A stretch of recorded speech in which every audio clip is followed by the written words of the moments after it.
લીંબાયત police station વિસ્તારમાં 2003માં એક લૂંટ વિથ રેપનો ગુનો દાખલ થયેલો હતો.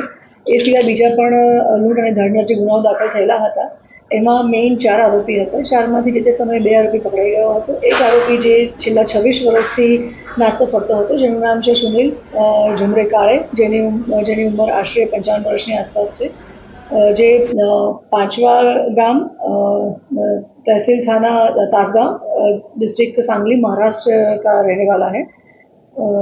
पहला 2 वर्षों पहला જ્યારે આ 2003માં ગુનો બન્યો ત્યારે એ પર્વત પાટિયાના વિસ્તારમાં છોટી મોટી મજૂરી કરી અને રહેતો હતો.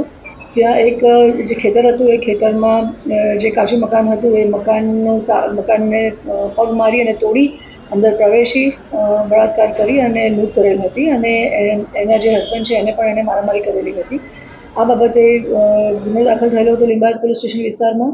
4 આરોપી હતા, એમાંથી 2 પકડાઈ ગયા છે અને જે 2 બાકી હતા એમાંથી એક આજે છે સુનિલ ઝુમરે કાળે, એને અમે લીંબાયત પોલીસ સ્ટેશન અને સ્ટાફનું જે અમારી ટીમ છે એ હ્યુમન સોર્સિસથી અને ટેકનિકલ સર્વેલન્સથી અમે એને ટ્રેક કર્યો હતો. જે ત્યાં છૂટક મૂટક મજૂરી કામ અને નાની મોટી ત્યાં પણ આ પ્રકારે ચોરી કરતો હતો અને હમણાં 6-1 મહિના પહેલાં જે મર્ડરના ગુનામાં 10 વર્ષની સજા કાપી અને એના ગામ પાછો ગયો હતો. અમારી પાસે જેવી ઇન્ફોર્મેશન આવી અમે ટીમ રવાના કરી અને આ આરોપીને ઝડપી